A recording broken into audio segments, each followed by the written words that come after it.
My name is Caleb, and for 2 seasons I was a park ranger. I'm recording this because I need to get it down. I need the story to exist somewhere outside of my own head, before the memories start to fade, or before my courage fails me completely. When you start as a ranger, they give you a handbook. It's a brick, nearly 600 pages thick, covering everything from wildlife management to fire safety. There's a rule for everything, a procedure for every possibility. At least, that's what they want you to believe. But the real rules, the ones that actually keep you alive out here in the deep woods, you don't learn them in training. You learn them from the old-timers, from the weary look in their eyes. You learn them from the silence that follows a question they don't want to answer. I had only been on the job for a week when I learned the most important one, the one they will never, ever write down in any book. Rule number 1, we don't talk about the staircases in the woods. To understand what happened, you have to understand who I was back then, before the silence of that place took root in me. It all started during my first week on the job.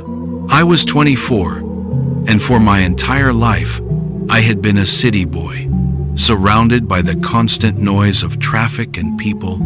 The park was my escape, my dream. I saw it as a grand, romantic adventure, a place of pure, logical, natural order. I had read the official ranger's handbook cover to cover twice.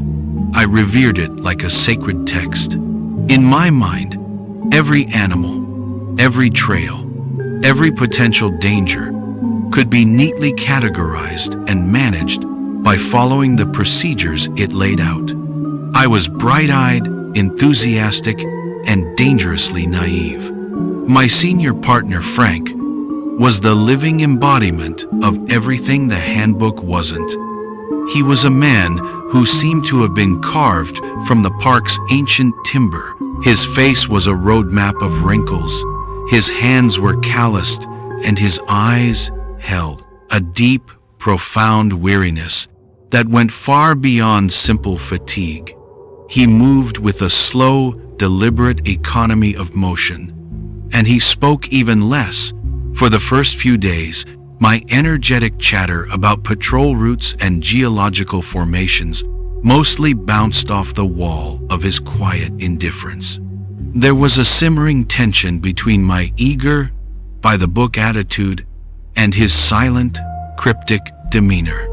The moment that truly defined our relationship happened on my 3rd day. I was at the main map in the station, enthusiastically plotting a patrol route through the northern ridges. The handbook says, Section 4 has some grade 5 erosion on the north face, but if we approach from the east fork, we can avoid the unstable terrain, I explained, more to myself than to him. Frank was sitting at a nearby table, slowly and methodically cleaning his service rifle, not even glancing up. "What do you think, Frank?" I finally asked, a little too loud.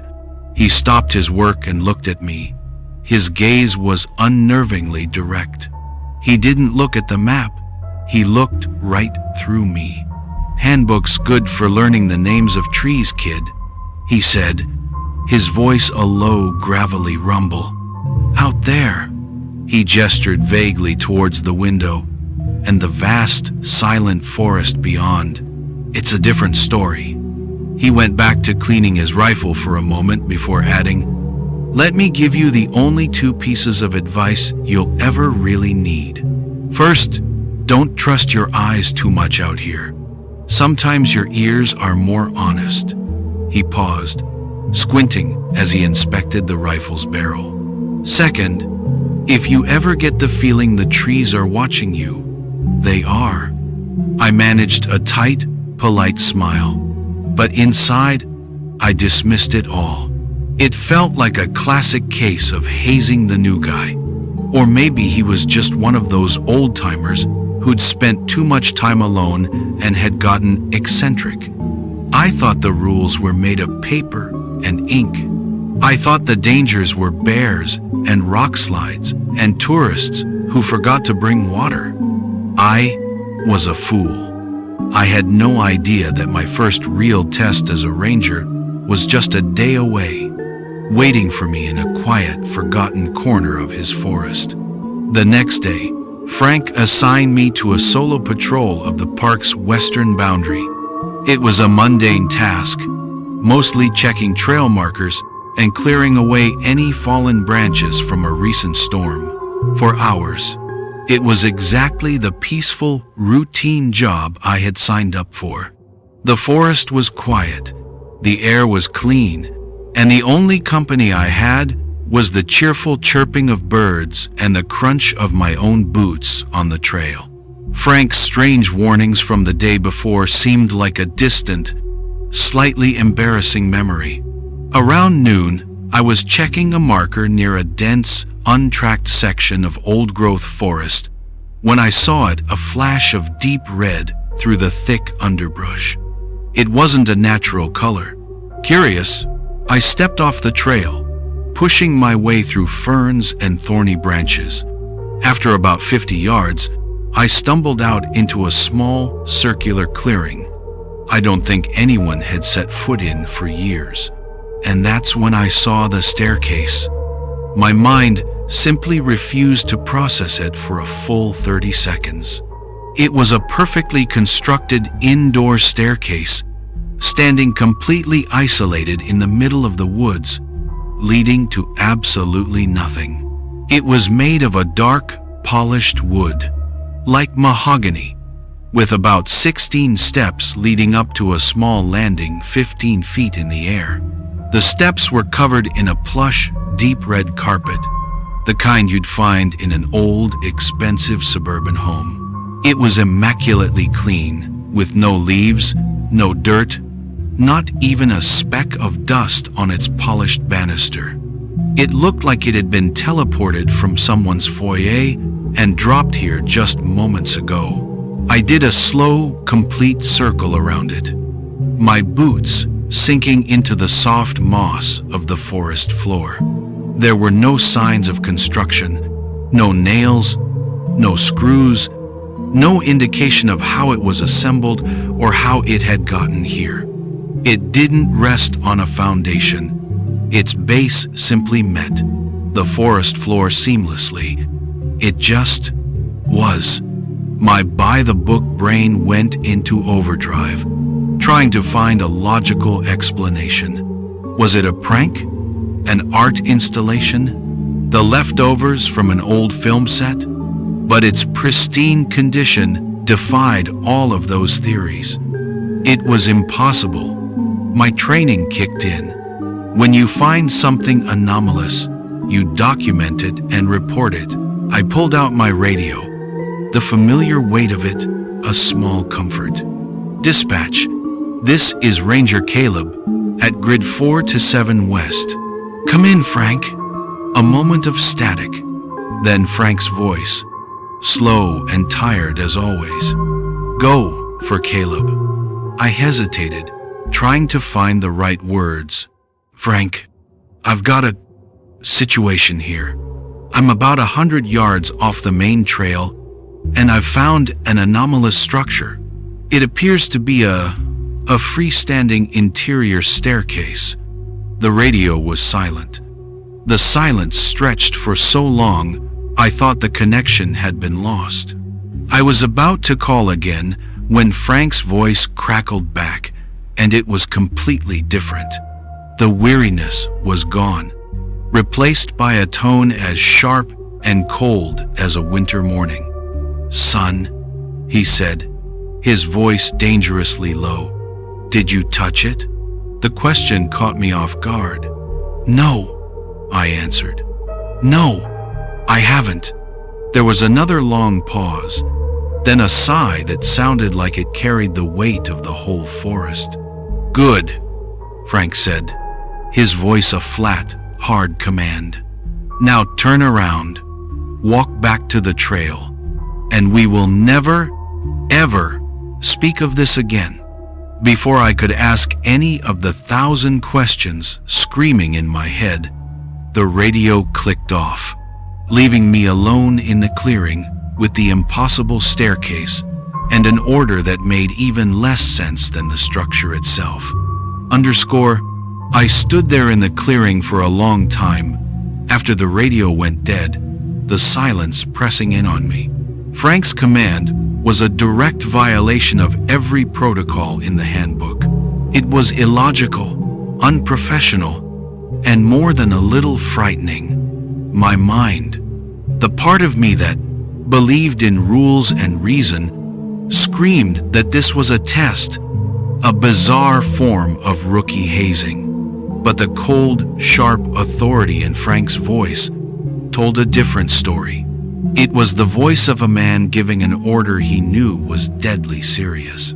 With one last, disbelieving look at the perfectly pristine staircase leading up into the empty air, I turned and forced my way back through the undergrowth to the trail. The walk back to my truck was a blur.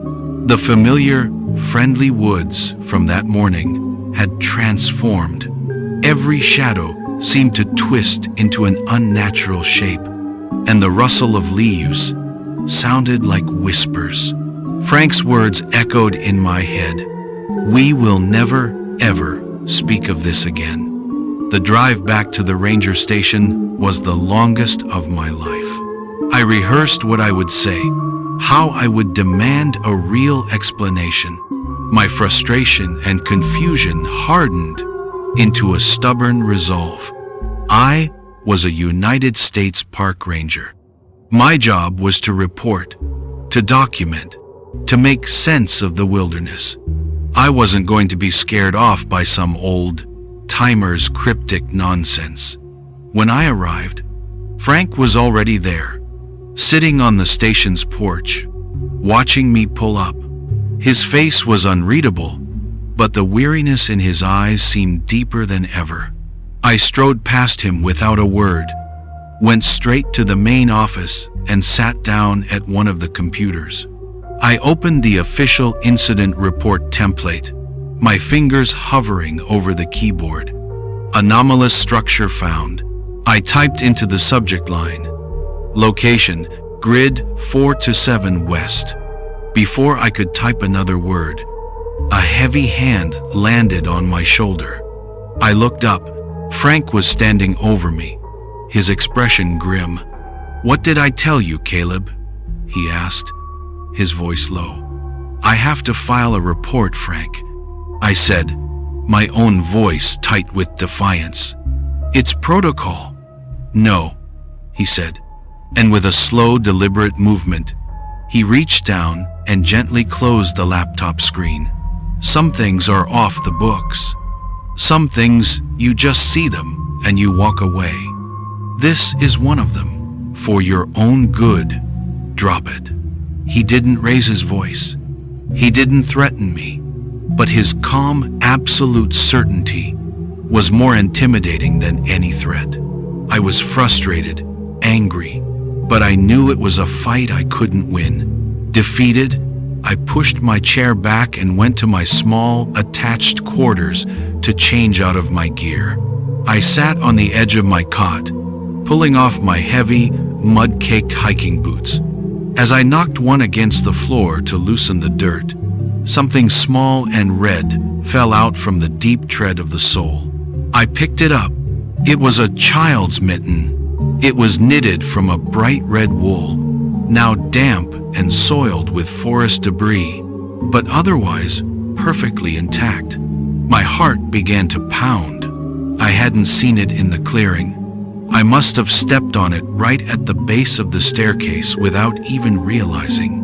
It was a tangible, undeniable piece of evidence, a link between that impossible structure and a missing child. My duty was clear. I had to log it as evidence. But Frank's warning echoed in my ears. I knew, with a sudden, cold certainty, that this mitten was part of the story he refused to tell. Looking over my shoulder to make sure Frank wasn't around, I opened a small footlocker at the end of my bed and hid the mitten at the very bottom, beneath a stack of old clothes. This was my first real secret as a ranger, my first conscious decision to step off the books. I couldn't drop it, not now. That night, sleep refused to come. I lay on my narrow cot, the rough wool blanket pulled up to my chin, and stared into the oppressive darkness of my small room. The day's events played over and over in my mind like a looping, feverish dream.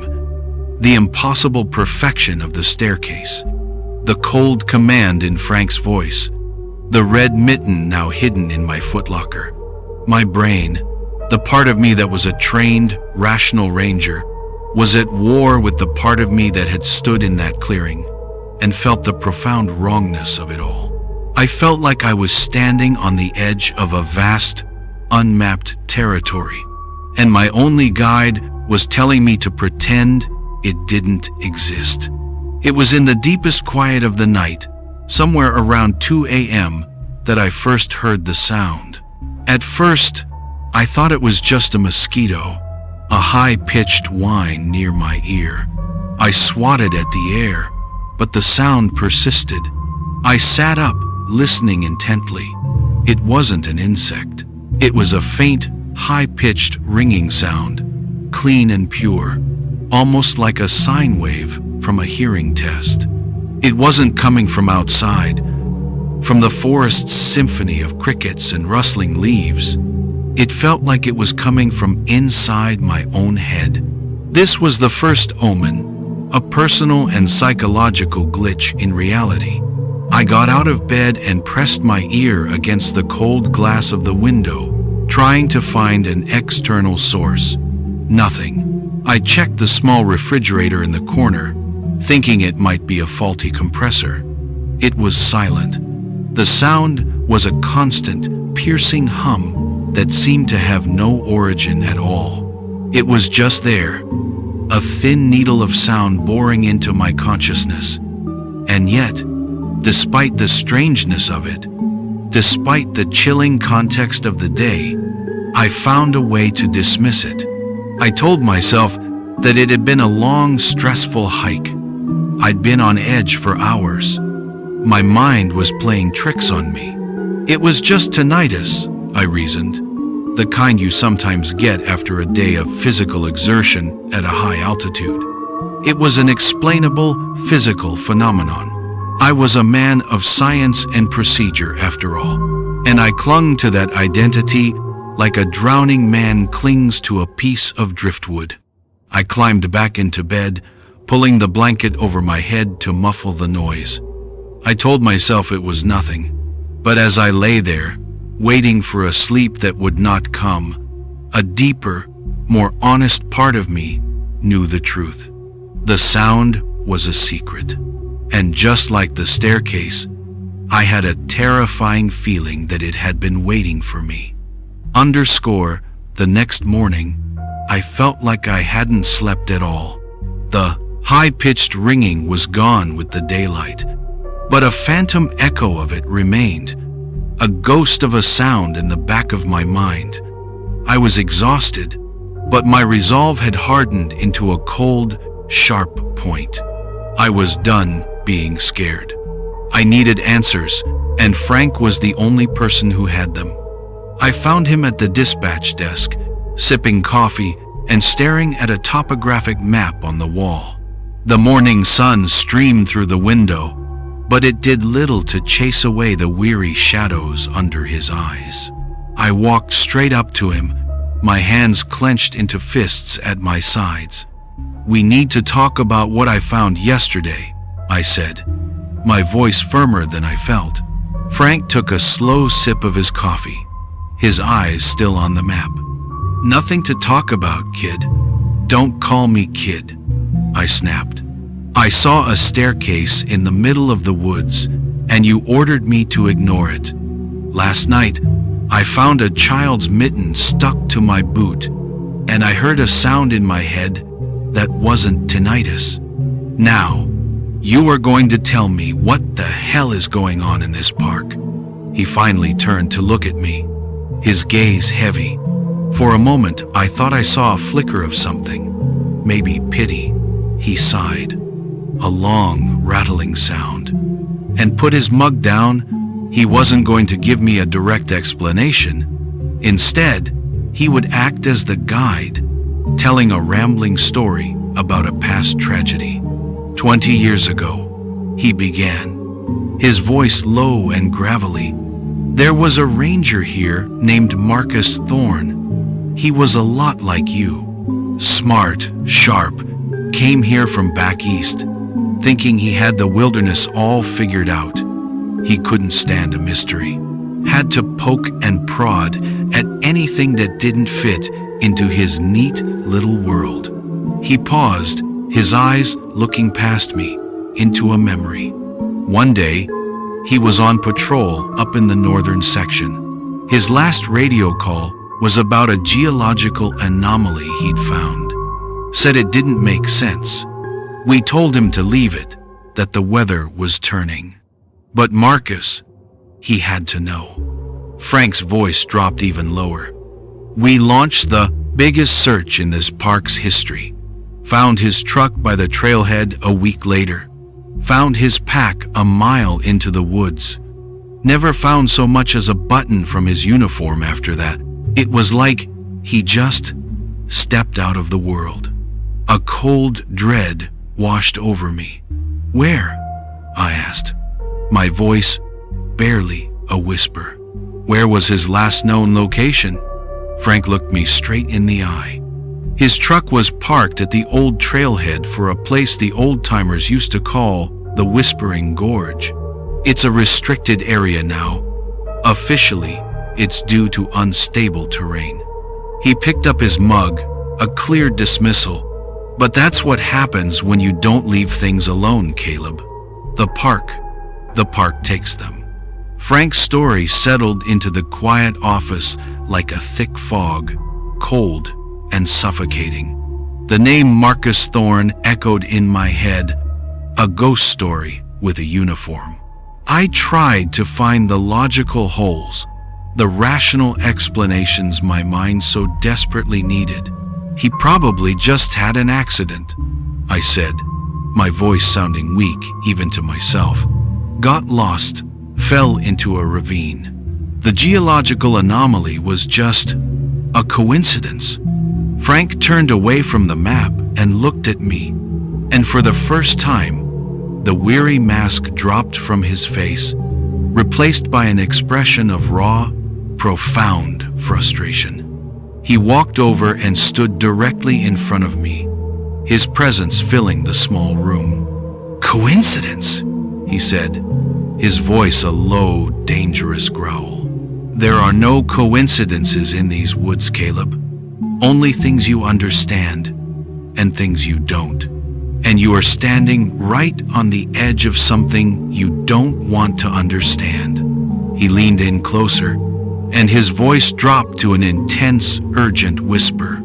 This is the last time I'm going to say this, so you listen to me. I don't know what those things are. I don't know who builds them or why, but I know they're not for us. They don't belong here. They're wrong. He paused, letting the weight of his words sink in. They're doorways, kid. That's all they are. Doorways to somewhere else. And you don't want to see what's on the other side. The rules of our world, of physics and nature and life and death, they don't apply through there. You go up those steps, and you're not in this park anymore. You're somewhere else entirely? He looked at me with an intensity that chilled me to the bone, his eyes filled with a terror that was ancient and deeply personal. But here's the most important part. He finished, his voice barely audible. You don't want to see what's on the other side, and you really don't want it to see you. Seeing a staircase is bad luck, but being seen by what's on the other side of it, that's a death sentence. Now, drop it. Without another word, he turned, grabbed his hat from the hook, and walked out of the station, leaving me alone in the silent office. His warning was no longer a cryptic piece of advice or a rambling story. It was a direct, terrifying statement of fact, and I was left with the sickening realization that the impossible things I had seen were not only real, but were just the first page in a rule book I was never meant to open. Frank's warning should have terrified me into submission. It should have been enough to make me forget I ever saw that staircase, to just do my job, patrol my trails, and keep my head down.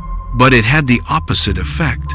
His confirmation that the stairs were real and dangerous didn't quench my curiosity. It poured gasoline on it. I was a man who believed in procedures, in reports, in a world that could be measured and explained. Frank had just described a world that operated on a different set of rules, and my mind refused to accept it. For 2 days, I tried to be a good ranger. I cleared trails, checked on campsites, and filed routine paperwork. But my mind was elsewhere. It was in that silent clearing, and in the dusty, forgotten corners of the park's history, I realized that if Frank wouldn't give me the truth, I would. I have to dig it up myself. My growing unease was making me notice strange details everywhere. The park archives were in the basement of the main station, a single, windowless room that smelled of mildew and decaying paper. It was where old records went to be forgotten. I spent an entire afternoon there, telling Frank I was doing a supply inventory. The room was filled with tall, metal filing cabinets, their drawers groaning in protest as I pulled them open. I wasn't sure what I was looking for, so I started with the oldest ranger logs I could find, from the 1,960 seconds and 70 seconds. For hours, all I found was the mundane history of the park.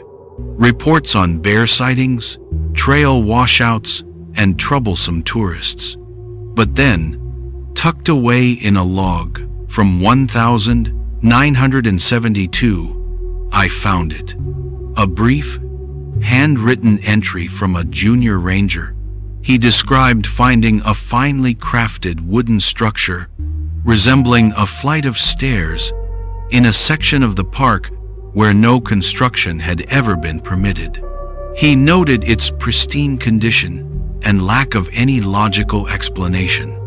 Clipped to the page was a typed addendum from the park supervisor at the time. It was curt and dismissive. Further investigation found no such structure. Ranger reprimanded for filing a fanciful report, likely a hoax by local youths. My heart began to beat faster. I kept digging. In a different cabinet, in a file from 1,985, I found another one. A different ranger, a different location, but a chillingly similar story. A report of an anomalous structure, this time described as being made of a smooth, gray stone, completely out of place with the local geology.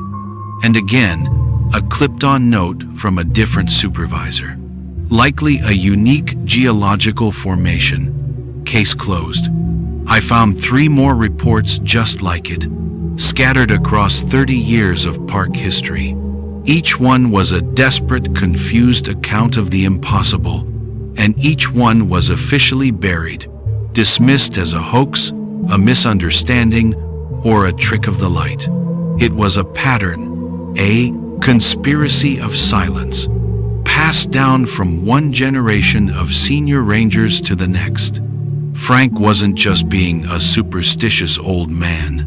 He was upholding a decades-long unwritten policy to make these impossible things disappear from the official record. And I was now holding the very evidence they had tried so hard to bury. I sat there on the dusty floor of the archives. The old, dismissed reports spread out around me.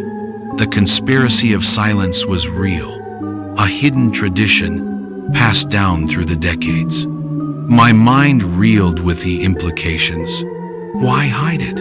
What were they so afraid of? My thoughts drifted back to Frank's story of the vanished ranger, Marcus Thorne. These weren't just strange sightings. People were disappearing. A new, colder line of inquiry took hold of me. I pushed the ranger logs aside and turned my attention to a different set of filing cabinets, one marked Incidents, Missing Persons. The drawers were filled with grim manila folders, each one a small tombstone of paper, chronicling a life that had ended somewhere in the vast, indifferent wilderness of the park. I pulled one out, then another. The contents were heartbreakingly similar. A smiling photograph, a last known location, a list of search efforts that eventually dwindled into nothing. I worked my way back through the years, from the 2000 seconds to the 90 seconds to the 80 seconds. It was in a file dated 1986 that I found her. The name on the tab read, Patterson, Sarah, age 7. My breath caught in my chest. I opened the folder. The report was brief and tragic. The Patterson family had been having a picnic near the Western Trail system. The parents had looked away for a minute, and when they looked back, their daughter was gone. A massive search was launched, the largest in the park's history up to that point. They combed the woods for weeks. They found nothing. No tracks, no clothing, no sign of a struggle. Like Marcus Thorne, it was as if she had simply stepped out of the world, clipped to the inside of. The folder was a small, faded photograph of the girl. It was a happy picture, taken that very day. A little girl with a gap-toothed smile and bright, mischievous eyes holding up a wildflower. But my gaze was drawn to her hands. She was wearing a pair of bright red knitted mittens. Or rather, she was wearing one. The mitten was on her right hand. Her left hand was bare. A jolt, like an electric shock, shot through me. I saw it in my mind's eye. The small, damp, identical red mitten I had pulled from the tread of my boot. The mitten I had found at the base of the impossible staircase. I slammed the file shut, my hands shaking. This wasn't just about a geological anomaly or a local prank anymore. This was real. The staircase, that clean, perfect, impossible structure, was now tied to the disappearance of a 7-year-old girl. My secret investigation had just become something much, much darker. The discovery in the archives changed the nature of my obsession. It was no longer about a simple, unexplained mystery or my own wounded pride. It was about a 7-year-old girl named Sarah Patterson. The red mitten I had hidden in my footlocker now felt like a sacred, terrible object. Frank's warnings to drop it no longer sounded like the cautious advice of a veteran. They sounded like a cover-up, and I couldn't let it go. I wouldn't. So, the next evening, I broke the rules. I waited until Frank had left the station for his own patrol on the eastern side of the park. Then, telling myself I was just doing a final check on the western trails, I got in my truck and drove. I drove back towards the place I was explicitly forbidden to go. My heart hammered in my chest the entire way. This was a direct act of insubordination, a betrayal of my partner's trust, and a violation of an order. But the image of that little girl's smiling face in the faded photograph pushed me forward. I didn't drive all the way to the clearing. I parked my truck about a quarter-mile away, hidden in a thicket of pine trees just off the main trail. I decided I wouldn't approach on foot this time. I would watch from a distance. The truck felt like a safe house, a shell of steel and glass from which I could observe without being a participant. It was my attempt to create a fragile sense of safety in a place that had none. I cut the engine and sat in the growing twilight, the vast silence of the woods pressing in on me. Through my binoculars, I had a clear view of the clearing and the impossible structure that stood within it. It looked just as it had before, pristine, silent, and utterly out of place. As the last rays of sunlight bled from the sky, the sound started again. It was the same high-pitched ringing I had heard in my room, but it was different now. It was louder here, clearer. It wasn't inside my head anymore. It was a physical sound, a low hum that seemed to be emanating directly from the staircase itself, vibrating through the very air. The sound was a constant, unnerving presence, a clear sign that this was a place of power, a place with its own rules. I sat there in the cab of my truck, the engine cold, and I watched and I listened, my sense of safety slowly eroding as the forest was plunged into a deep and total darkness. I sat there in the cab of my truck for over an hour, the darkness of the forest becoming absolute. The only light was the faint glow from my dashboard, and the only sound was the incessant, high-pitched ringing that seemed to vibrate in my teeth. I watched the staircase through my binoculars, a pale, ghostly shape in the gloom, and started to think that maybe nothing else would happen. Maybe the ringing was the extent of it. And then a light turned on. It didn't flicker to life. It bloomed, a soft, warm, yellow light materializing at the top of the staircase on the landing that led to nowhere. It was exactly like a welcoming porch light, the kind you see on a suburban home, a beacon of safety and warmth. Its sudden appearance in the heart of the dark, dead forest was so profoundly wrong, so utterly impossible, that I felt a fresh wave of nausea roll through me. I gripped my binoculars, my hands shaking so badly it was hard to keep the image steady. I stared at the impossible light, my mind struggling to comprehend what I was seeing. And that's when a figure stepped into the light. It was a silhouette, small and thin, standing at the very top of the stairs. It was the silhouette of a small child. My blood ran cold. I thought of the file in the archives, of the faded photograph of Sarah Patterson. The figure stood there, and then it turned, seeming to look directly at me, directly at the spot where I was hidden in the darkness a quarter-mile away. And then it waved. It was a slow, simple, beckoning wave. A child's greeting, but it was the single most terrifying thing I have ever witnessed. In that moment, my fragile sense of safety, the one I had so carefully constructed around myself with the steel walls of my truck and the illusion of distance, completely collapsed. The truck wasn't a shelter, it was a cage. The distance didn't matter. The binoculars in my hands felt useless. It knew. Whatever that thing was, whatever was at the top of those stairs, it knew I was here. It knew I was watching. The staircase wasn't just a passive object, a relic of some past event. It was an active lure. It was a trap, and the light had just been turned on to show me the bait. My investigation was over. I was no longer the observer. I was the observed. I don't remember driving back to the station. My mind was a white-hot blank of pure terror.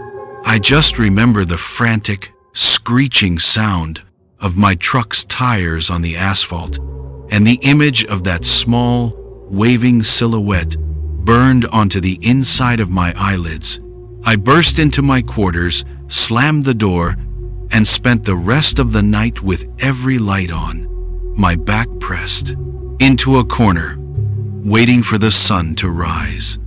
I didn't sleep. Every time I closed my eyes, I saw that welcoming porch light and that beckoning hand. The next morning, exhaustion was a heavy cloak on my shoulders, but the terror of the night had cooled into a hard, obsessive resolve. The waving figure, the porch light, it was a direct invitation, a challenge. And the image of Sarah Patterson's smiling face in that old file solidified my decision. This was no longer about a park mystery. It was about a missing child. Frank's warnings could go to hell. I had to go back. I had to find physical evidence. I drove back to the clearing in the flat, gray light of dawn. The forest felt different now, stripped of its nocturnal menace, but still watchful, indifferent. The staircase stood exactly as it had the first time I saw it. A silent, impossible monument in the morning mist. The light at the top was gone. Part of me, the rational part, desperately hoped I had imagined it all. I got out of my truck and approached the staircase cautiously, my eyes scanning the ground. The earth around its base was soft and damp from the morning dew, a perfect canvas for any tracks. And then I saw them. Footprints. They were small, clearly made by a child, and they were bare. The sight of them made my breath catch in my throat. I knelt down, my heart pounding, and followed the trail. The tracks started at the edge of the woods, emerged from behind a large oak tree, and led in a straight, deliberate line directly to the bottom step of the staircase. I stood up and did a slow, careful circle around the entire structure, my eyes glued to the damp ground. I was looking for the rest of the trail, the tracks leading away from the stairs, back into the forest, anywhere. There were none. The single set of small, bare footprints simply walked out of the woods and stopped at the base of the stairs. There were no return tracks, no other marks of any kind. It was as if a child had walked to this spot and had simply evaporated. This was the physical, impossible evidence I had been looking for. A direct, supernatural phenomenon that attacked my rational mind. I stared at the footprints that led to nowhere, and the full, horrifying weight of Frank's words crashed down on me. Their doorways. I drove to the small town that bordered the park's western edge. It was an old, sleepy logging town named Havenwood, a place that time seemed to have forgotten, with a single main street and buildings that leaned tiredly against each other. These were the people who had lived their entire lives in the shadow of the vast forest. If anyone knew its secrets, it was them. I found what I was looking for in a dimly lit tavern at the end of the street. A few old men sat at the bar, nursing beers and talking in low voices. I took a seat, ordered a coffee I didn't want, and tried to look casual.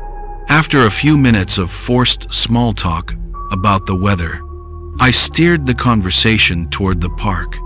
"I'm new here," I said to the old bartender. "Still learning the area. Any local legends about the park I should know about? Strange lights, ghost stories, that kind of thing." A couple of the men chuckled, but the bartender, a man with a face as wrinkled as a dried apple, just polished a glass and looked at me. "Every forest has its ghosts, son," he said. I pressed on. "I heard a story about things being found in the woods, things that shouldn't be there." The old man stopped polishing. He looked at me, his eyes sharp and discerning. He must have seen the genuine fear and desperation in my face, because his demeanor changed. He leaned closer, his voice dropping. "You're not talking about ghosts," he said. You're talking about the stairs. I felt a chill go down my spine. You know about them? He nodded slowly. My grandfather told me stories when I was a boy, and his grandfather told him. They're not in any books, they're just known. The old folks called them the quiet paths or the wrong ways up. They just appear, always in places people don't go. And there's a rule. You see one, you turn around. You don't look back. He paused, taking a deep breath. Because those who climb them, he said, his voice now barely a whisper, they don't come back. He looked down the bar at another old man who had been listening intently. The second man spoke, his voice raspy. Some do, he said, and the tavern went silent. He turned to me, his eyes pale and cloudy. My brother, when we were boys, he found one, climbed it. We all thought he was gone forever. He came back a week later, walked right out of the woods, but it wasn't him anymore. The body was his, but the light in his eyes was gone. He never spoke another word for the rest of his life. Whatever came back wasn't my brother. The old men at the bar were silent, their gazes distant. They knew. They had lived with this truth their entire lives. The supernatural phenomena were not just in my head. They were a part of the local history, a dark and terrifying legend that was all too real. I drove back from town in a daze. The old logger's story about his brother, the boy who came back wrong, playing over and over in my head. The pieces were starting to fit together in a way that terrified me. The impossible structures, the missing people, the decades-long conspiracy of silence. It was all part of a single horrifying picture. Frank's warnings weren't just about protecting the park. They were about protecting me from a truth so terrible the park had decided to bury it completely. His story about the vanished ranger, Marcus Thorne, now felt less like a cautionary tale and more like a clue. One name echoed in my mind, a name that connected the official story with the local legend, the Whispering Gorge. That night, driven by a reckless obsession that had now completely eclipsed my fear, I went back to the archives. I wasn't searching aimlessly anymore. I was hunting for a specific location. I bypassed the missing persons files and the incident logs and went straight for the old cartography cabinet. I was looking for old park maps from before the gorge was declared a restricted area. After an hour of sifting through brittle, yellowed paper, I found it. It was a large, hand-drawn surveyor's map from the 1950 seconds, rolled up and secured with a crumbling rubber band. I carefully unrolled it on the large table. It depicted the park's northern territories, and there, clearly marked, was the deep, narrow canyon labeled Whispering Gorge. But it was the other markings that made my blood run cold. Scattered across the map were dozens of small, red X's, marked in faded ink. At the bottom, a handwritten legend provided the key. Most were standard surveyor's notes: granite outcrop, old growth, possible cave system. But one entry made me stop breathing. As anomalous structure. My eyes shot back to the map. There was an X near the location where I'd found my staircase. There were a few others scattered in the deep woods. But the vast, overwhelming majority of them, a dense, angry cluster of at least a dozen red X's, were all located within the tight, winding confines of the Whispering Gorge. This was the payoff, the final, terrible piece of the puzzle falling into place. The Whispering Gorge wasn't just a place where Marcus Thorne had disappeared. It wasn't just a place where a staircase had been seen. It was the epicenter. It was the nest. This was the dark heart of the park that Frank and all the rangers before him had tried to keep hidden.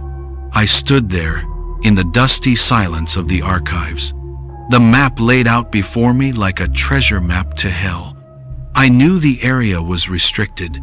I knew Frank would fire me, or worse, if he found out. I knew what the old men in town had said about those who get too close.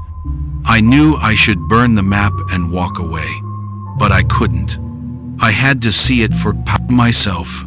I rolled up the map, tucked it into my jacket, and made a decision that would seal my fate. I was going to the Whispering Gorge. I went the next day, off the clock.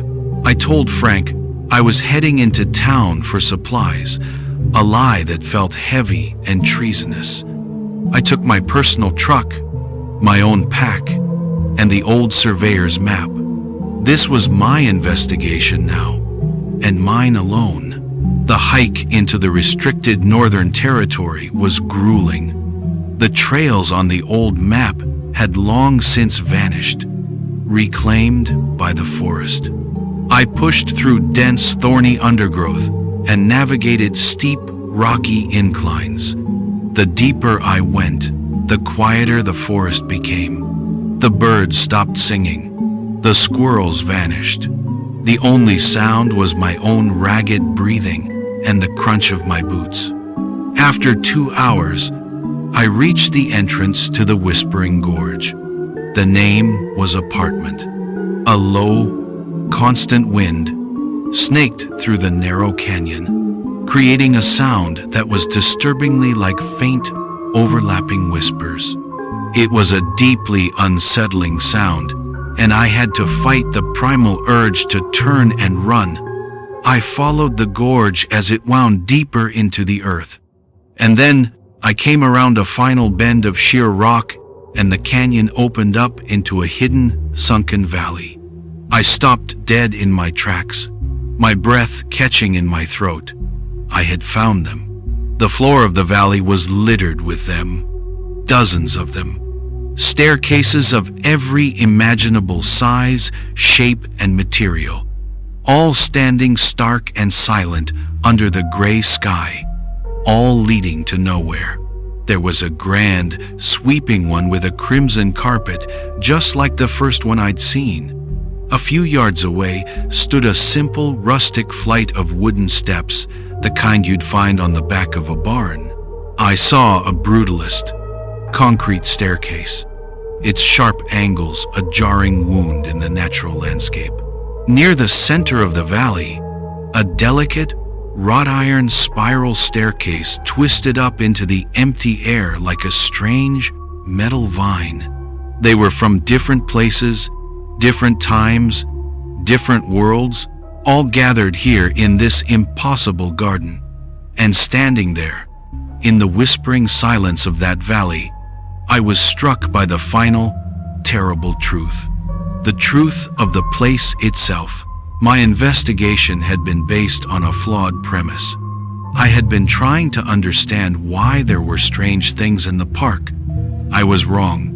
The park wasn't a forest with staircases in it. The staircases were the point. This place, this entire vast, ancient forest, was just the soil in which they grew. It was a garden, or a station, or a gallery, curated by some vast, unknowable intelligence. We weren't the keepers of this park. We were just ants, scurrying across the floor of a cathedral we couldn't comprehend. And I had just walked, uninvited, into its holiest sanctuary. I stood frozen in that impossible garden of stairways. My entire worldview shattered. The scale of it, the sheer, silent, patient wrongness of it all, was too much for my mind to hold. The only sound was the low, mournful whisper of the wind moving through the gorge, a sound that gave the place its name. But as I stood there, paralyzed by the terrible truth, a new sound began to emerge. It was the high-pitched ringing. It started faintly, just as it had in my room, a thin hum at the edge of my hearing. But this time, it wasn't just in my head. It was coming from all around me. It felt as though every one of the dozens of staircases was a tuning fork that had just been struck, and they were all beginning to resonate in unison. The sound grew steadily, rising in pitch and volume from a soft hum to a loud, piercing whine that vibrated deep in my bones and made my teeth ache. I clapped my hands over my ears, but it did no good. The sound was inside and out, a physical presence that threatened to tear me apart. And through the overwhelming, deafening ring, I began to hear them. They were whispers, just like the ones I'd heard in my tent. But now, there were dozens, maybe hundreds of them, all tangled together within the high-frequency sound. The ringing wasn't just a noise. It was a carrier wave for the voices of the lost. They were fragmented pleas, questions filled with an eternity of confusion. "Where am I?" a man's voice asked. "The path just ended," a woman whispered. "I want to go home," another voice pleaded. Then, one voice cut through the others, a man's voice, filled with a dawning scientific horror. "It's not a structure. It's a... The thought was never finished. I knew, with a certainty that defied all logic, that I was listening to the last moments of Ranger Marcus Thorne, but it was the last voice that broke me. It was clear and pure, the voice of a little girl, and it was speaking directly to me. It was Sarah Patterson. She wasn't scared or crying. Her voice was calm, serene, and filled with a gentle, patient invitation. "Are you coming?" she asked. "We're waiting for you. It's so nice up here." This was the entity's true manifestation, clearer now, taking a form that blended my fears. It wasn't a shadow or a monster I could see. It was a chorus of the damned, a choir of the souls it had consumed. And it was using the voice of a lost little girl to call me home. I fell to my knees in the center of that terrible valley, my hands clamped over my ears, but it was useless. The voices weren't outside, they were everywhere. The girl's voice was the worst, a sweet, gentle poison. "We're waiting for you, Caleb. Come up." I squeezed my eyes shut, trying to block it all out, but a strange shimmering in the air forced them open again. Right in front of me, where there had been only empty space a moment before, a new staircase was beginning to form. It didn't rise from the ground or descend from the sky. It materialized out of the thin, cold air, starting as a faint heat haze shimmer. The bottom step solidified first, a solid plank of familiar-looking oak, then the next and the next, each one fading into existence, building a path upwards into the gray sky. My heart stopped. It was the staircase from my childhood home. I recognized the slight chip on the third step, the specific grain of the wood on the banister. It was a perfect, impossible replica. When the staircase was fully formed, the high-pitched ringing intensified, and the silhouette of the little girl appeared at the very top. She stood there, bathed in a soft, welcoming light that seemed to come from nowhere, and she looked down at me. This time, when she spoke, her voice was the only one I could hear. The chorus of other whispers faded, leaving only her calm, emotionless words to echo in the gorge. "Come up," she said. "Everyone is waiting for you." I stared at her, paralyzed by a combination of terror and a strange, deep longing for the familiar sight of that staircase. Then she delivered the final devastating blow, a sentence that shattered the last remaining foundation of my sanity. Frank was up here too. The entity had made its demand, not with a threat, but with a piece of information designed to isolate me completely, to sever my last tie to the world I knew. It was a demand for consumption. Underscore the girl's words about Frank echoed in the gorge, a poison that spread through my veins, paralyzing me. Frank. It couldn't be true.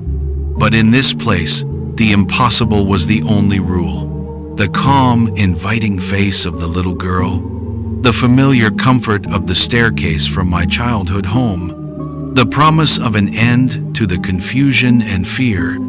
It was all a powerful, seductive lie. And a part of me, the exhausted, terrified part, was beginning to give in. I felt my leg muscles tense, preparing to take the first step towards the stairs. "Caleb, don't!" The voice was real. It was raw, human, and filled with a desperate, ragged panic. It ripped through the supernatural ringing in my ears and shattered the serene illusion. I snapped my head around, stumbling down the rocky entrance to the valley. Was Frank. It wasn't the calm, weary man I knew from the station. This was a different Frank. A man stripped bare of his hardened exterior. His face was pale, his eyes wide with a terror that mirrored my own. And he was running, his breath coming in painful, heaving gasps. He must have followed me. He must have known where I was going. "Don't listen to it," he screamed, his voice echoing against the canyon walls. "Don't look at it. Step away from there, now." This was the beginning of the confrontation, a chaotic and visceral, primal struggle for my very soul. As Frank's real, desperate voice fought for purchase in my mind, the entity on the stairs reacted. The little girl's serene smile widened slightly, and her calm, sweet voice filled my head once more, not with an invitation, but with a taunt aimed at my rescuer. "He's one of us now, Frank," the voice whispered, a sound only I could hear. "Just like your brother was." Frank flinched as if he'd been physically struck, a pained cry escaping his lips. My mind reeled. His brother? The story about the vanished ranger wasn't the whole truth. It was personal. I was trapped in the middle of a battle I didn't understand. In front of me was an impossible staircase, with a phantom child offering me a twisted form of peace and whispering the secrets of the man I thought was my partner. Behind me, that same partner was screaming at me to run, his face a mask of pure, desperate agony. I didn't know who to trust, and I didn't know which voice to believe. The entity's taunt about a brother hit Frank like a physical blow. He staggered back, a look of pure, unadulterated agony on his face. He saw the confusion and distrust in my eyes, saw me wavering on the edge of that impossible choice. And in that moment, he knew that the only way to save me was to tell me the truth. The whole truth. "It's a liar, Caleb," he roared, his voice filled with a desperate strength. "It twists things. It only tells you the parts that will break you." He took a step forward, his eyes locked on mine, pleading with me to listen, to believe. "It wasn't a ranger named Marcus Thorne that went missing," he said, his voice cracking. "I made him up. The story was real, but the name was a lie. The one who disappeared. It was my little brother, Danny." The confession hung in the air, raw and bleeding. This was the heart of the story's visceral, primal struggle. "We were kids," Frank continued, the words pouring out of him now, a torrent of grief held back for 30 years. Just teenagers exploring where we shouldn't have been. We found one, just like this one. I was scared, but Danny, he was fearless. He thought it was a game. He ran up the steps before I could stop him. He got to the top, turned around, and he waved at me.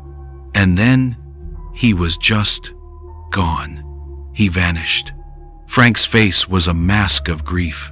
I came back here every day for a year, screaming his name.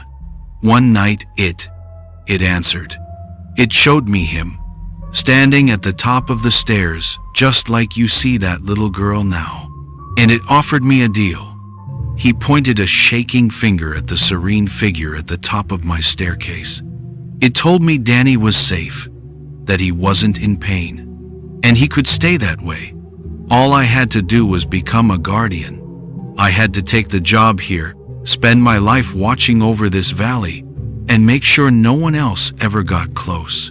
I had to enforce their silence, turn people away, bury the reports.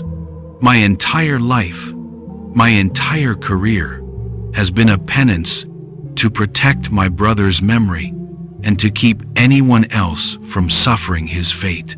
As Frank spoke, the figure of the little girl on the stairs began to flicker, her calm expression twisting into a silent snarl of rage. The high-pitched ringing intensified, and her sweet voice in my head became a distorted shriek. "Guardian, you broke the rules!" And I finally understood. Frank wasn't part of a cover-up. He was a prisoner. His weariness wasn't from the job. It was from a lifetime of carrying this impossible, heartbreaking burden. He wasn't trying to hide the park's secret. He was guarding its wound. The entity's shriek of rage echoed through the gorge, a sound of pure fury that seemed to shake the very stones around us. The calm, inviting illusion was completely shattered. The silhouette of the little girl at the top of the stairs began to distort, its form flickering and elongating like a shadow in a firestorm. Her sweet voice in my head was gone, replaced by a chaotic storm of all the voices of the lost, now unified in a single malevolent hiss. I understood then what had happened. My presence here, my refusal to walk away, and now Frank's open defiance. His confession had broken the covenant. The guardian had abandoned his post. The rules had been shattered, and the truce that had held this place in a state of quiet, predatory balance for 30 years was now null and void. We had trespassed, and now we were facing the full consequences. As if in response to that thought, a terrible change swept across the valley. On the grand, carpeted staircase to my left, a new silhouette flickered into existence at the top. Then another on the brutalist, concrete steps, and another on the twisting wrought iron spiral. All at once, on the landing of every single one of the dozens of staircases in that impossible garden, silent, dark figures materialized out of the empty air. There were men, women, and children of all shapes and sizes. It was an army of the lost, the silent congregation of every soul that had been foolish enough to climb these steps over the centuries. They didn't move. They didn't make a sound.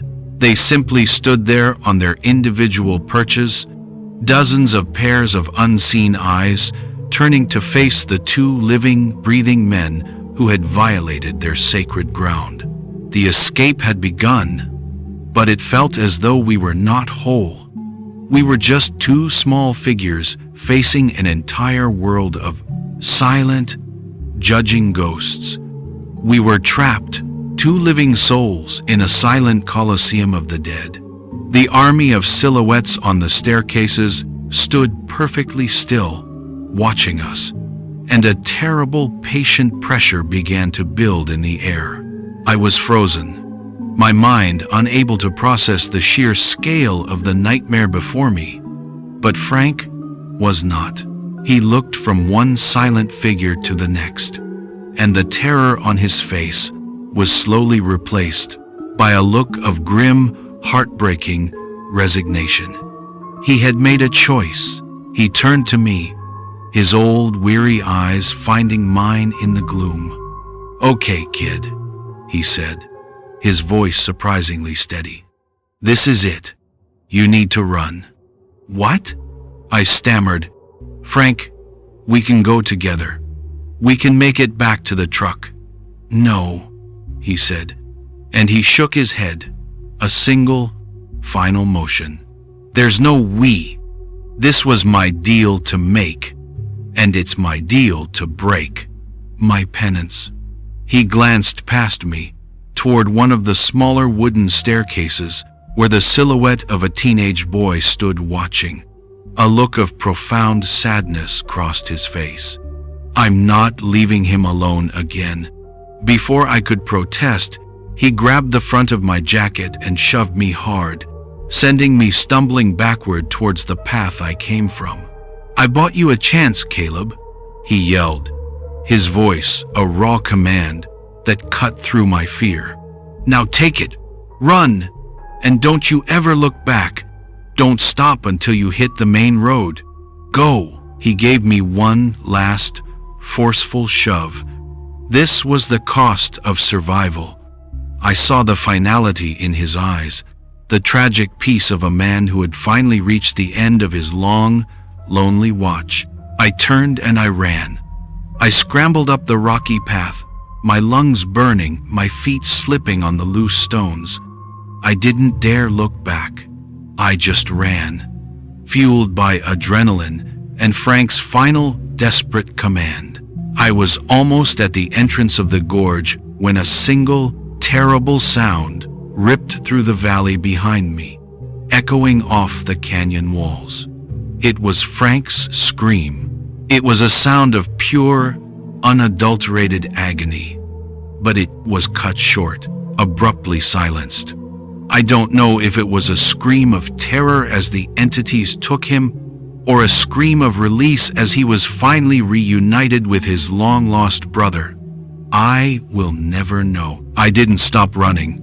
I ran blindly through the dark forest, the sound of that final, terrible scream chasing me all the way back to the world of the living.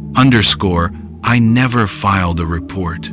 I drove straight back to the station, packed my few belongings in a single bag, and left the keys on the desk with a one-line resignation note. The official story became that Frank, a veteran ranger, had gone missing during a sudden flash flood in the Northern Territories, and that I, the traumatized rookie, had quit, unable to handle the pressures of the job. I never told anyone what I saw. I couldn't.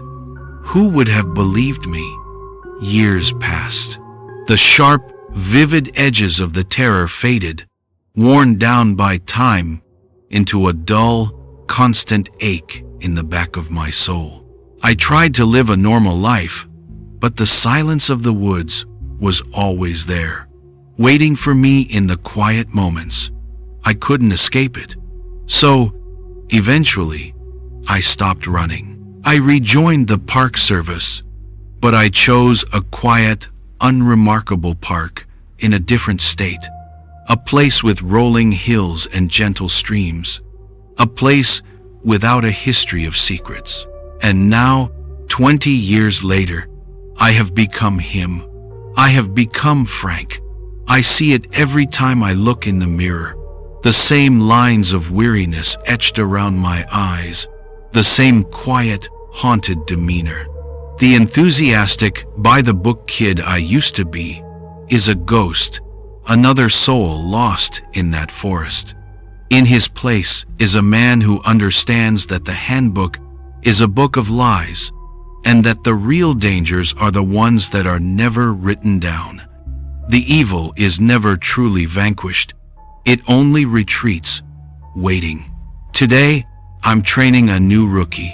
His name is Ben, And he is a perfect, painful echo of myself at 24.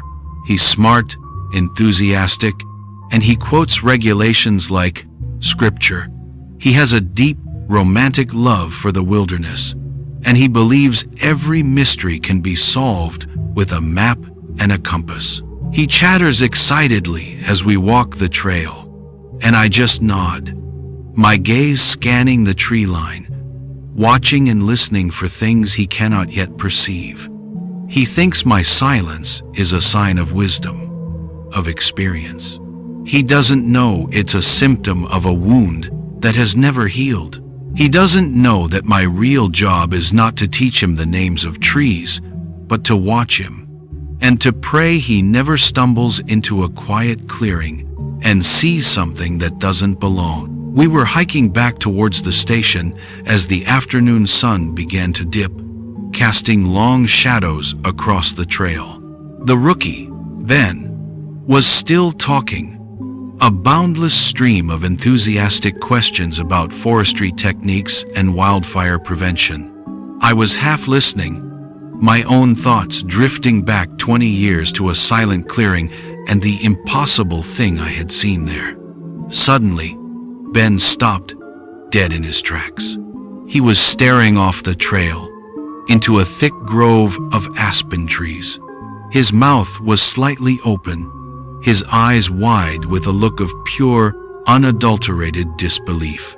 "Sir," he whispered, his voice trembling with excitement. "Sir, you need to see this." I didn't need to look. I already knew what he had found. A cold, familiar dread, like a hand closing around my heart, settled over me. I don't know what it is," he stammered, taking a few steps into the woods. "It's a staircase. A perfectly clean, indoor staircase. It's just standing there." He turned back to me, his face alight with the thrill of discovery, the same foolish, reckless curiosity that had once burned in my own eyes. "We have to report this. This island. This is unbelievable." I looked at his young, eager face, and for a heartbreaking moment, I didn't see him. I saw myself, 20 years younger, standing in that same bewildered awe, and I knew, with a soul-crushing certainty, that the cycle was beginning again. The haunting had followed me, and the evil was not vanquished. I held up a hand, stopping him from going any further. My face settled into a hard, emotionless mask, the one I had practiced for years in the mirror. My voice, when it came out, was not my own. It was a perfect imitation of Frank's, flat, cold, and heavy, with an authority that defied all argument. "Son," I said, "did you touch it?" Ben looked at me, his excitement instantly replaced by confusion. "What? Number?" "No, sir." "Good," I said, my gaze as hard as stone. "Now turn around, walk back to the trail, and we will never, ever speak of this again." I watched the conflict play out on his face, the disbelief, the frustration, and the first dangerous spark of an obsession that I knew would now follow him for the rest of his days. The loop was closed. The haunting had not just followed me, it had become me, and I would spend the rest of my life as the weary guardian of this park's terrible secret, waiting for the day when another curious, bright-eyed rookie would refuse to listen. This is my final log entry. I'm putting this recording out there, leaving it on a drive, in a public place where maybe, someday, someone will find it and share it. Because the public needs to know the truth that the Park Service spends so much effort to bury. I finally understand the real nature of my job. We wear this uniform, and people think our duty is to protect them from the dangers of the wilderness, from bears, from cliffs, from the cold. But that's not it. Not in a place like this. Our real job is to protect the wilderness from them, to protect this place and all its terrible, silent doorways from the relentless curiosity of mankind. We are the guardians of a secret we can never speak, the shepherds of a flock that must never know why they are being guided away from the green, quiet pastures. So, this is my warning to you. If you're hearing this, stay away from these old parks. Don't go looking for things that are off the map. But if you have seen one, if you, too, have been walking in the woods and have seen a staircase where no staircase should be, leave a comment. Let me know where. I need to know how many there are. If you believe this warning, if you understand the truth I've laid bare, press the like button so this recording might spread, and subscribe to this channel.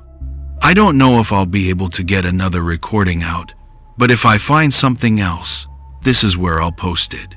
This is Ranger Caleb, signing off. Watch your step. And for God's sake, if you see stairs in the woods, turn around and walk away.